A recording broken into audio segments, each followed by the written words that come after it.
कभी भी सदगति प्राप्त हो नहीं सकती।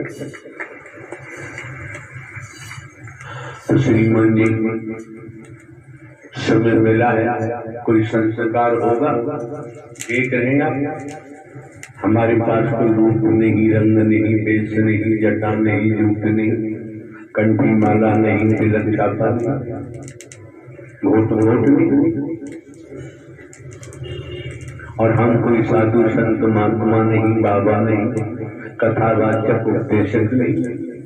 हम तो शुरू से ही एक घर का चौकीदार बनकर आवाज देते आए, जागो जागते रहो। लेकिन सोए हुए इंसान को जगाया जा सकता है। जो जागकर सोने जैसे मक्कर बना रहा है, उसे जगाना संभव नहीं। आप जिस स्थिति में आए हैं, घर परिवार में रहते हुए, खेती बाड़ी नौकरी व्यापार करते हुए, चार संस्कार लेके आया है, ये आपको बता दें। इस सत्य का विषय एक जन्म का नहीं है, कितने कितने जन्म लेने पड़ते हैं, तब भी आंख में कल्याण नहीं होता, क्योंकि माया में फंसे रहते हैं।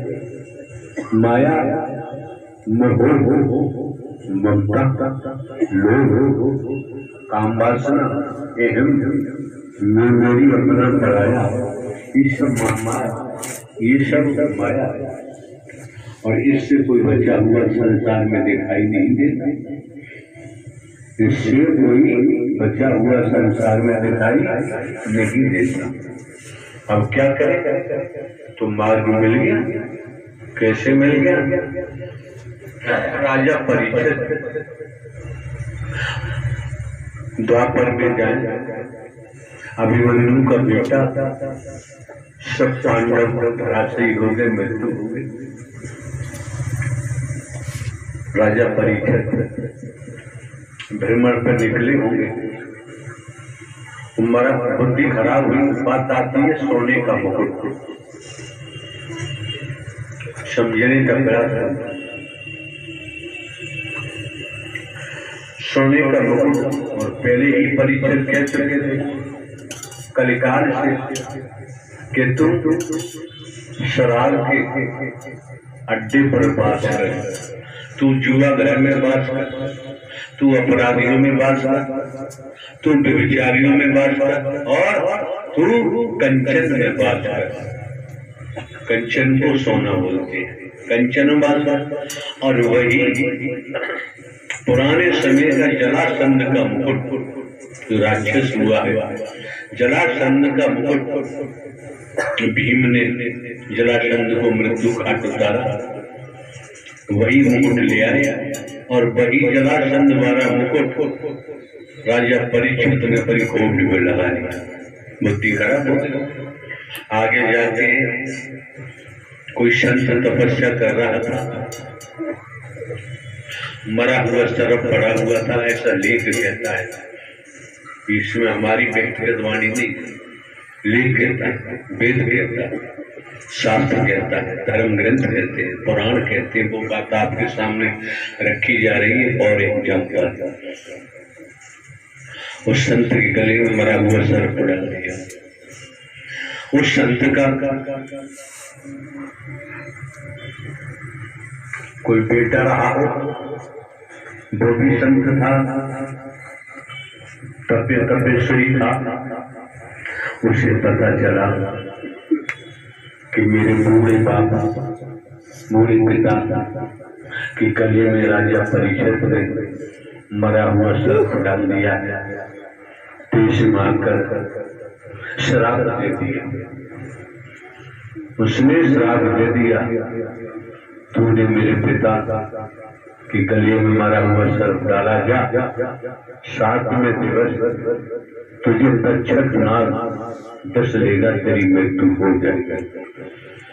ये बात संत को पता चली, तो उन्होंने कहा वही जो होना था हो गया, श्राप दिया फलीभूत होगा, वो भी एक ऋषि का, कि राजा परीक्षित किसी प्रकार से जानकारी दी गई कि तुमको ऐसे से श्रापित कर दिया गया है, 7वें दिन तक चलना जाएगा और तुम्हारी मृत्यु हो जाएगी। तो रानी ने, राजा ने, तमाम मंत्रियों ने तमाम ऐसी व्यवस्थाएं कराई महल में जिससे नाग प्रवेश न कर सके। लेकिन सद्बुद्धि आई और चल दिए वही संत सुखदेव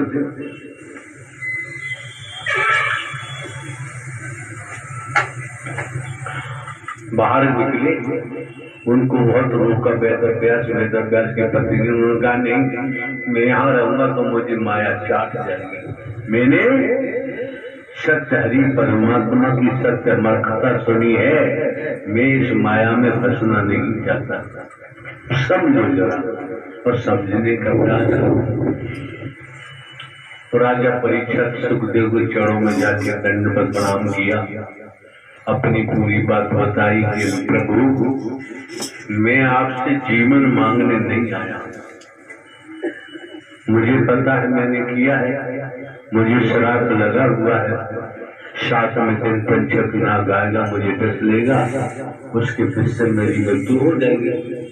मैं मौत से नहीं घबराता और न आपसे कहता हूं कि मुझे मौत से बचा लो, लेकिन प्रभु जो मैंने पूरे जीवन राजकाज में फंसा रहा, मुझे सत्य की तरफ मुड़ के कभी देखने का सौभाग्य प्राप्त नहीं हुआ। आज